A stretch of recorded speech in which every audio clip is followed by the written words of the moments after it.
LD engineering કોલેજની હોસ્ટેલમાં છતની સ્લેબનો એક ભાગ અચાનક ધરાશાયી થતા એક વિદ્યાર્થી ઈજાગ્રસ્ત થયો હોવાની ઘટના સામે આવી છે.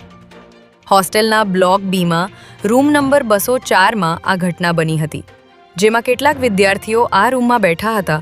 તે સમયે અચાનક સ્લેબ તૂટી પડતા એક વિદ્યાર્થીના પીઠ પર ઈજા પહોંચી હતી, જે બાદ તાત્કાલિક તેને સારવાર માટે સોલા સિવિલ હોસ્પિટલ લઈ જવાયો હતો.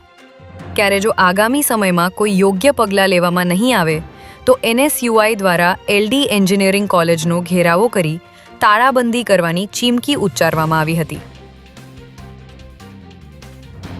પોલીસ કમિશનરની PCBની ટીમે નિકોલના ટેબલી ગામમાંથી વિદેશી દારૂના મોટા જથ્થા સાથે લિસ્ટેડ મહિલા બુટલેગરને ઝડપી લીધી છે.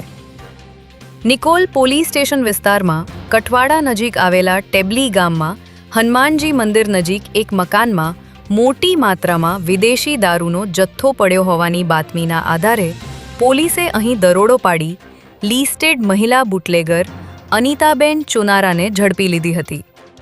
જે બાદ ઘરમાં તપાસ કરતા દારૂ અને બિયરની 1231 બોટલો મળી આવી હતી. ત્યારે પોલીસે અહીંથી 5 લાખ ઉપરાંતનો મુદ્દામાલ કબજે કરી તેના પુત્ર દીપક અમદાવાદ ગ્રામ્ય SOGએ શીલદ સર્કલ પાસેથી 245 ગ્રામ હાઇબ્રિડ ગાંજા સાથે 2 શખ્સોને રંગે હાથ ઝડપી લીધા હતા.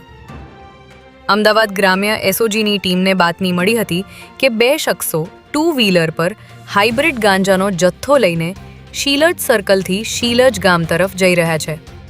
જેના આધારે પોલીસે વોચ ગોઠવી બાતમીવાળા વ્હીકલને રોકાવીને તપાસ કરતા 245 ગ્રામ હાઇબ્રિડ ગાંજો મળી આવ્યો હતો. ત્યારે પોલીસે નીરજ પટેલ અને યશ ચૌહાણની અટકાયત કરી આગળની કાર્યવાહી હાથ ધરી છે.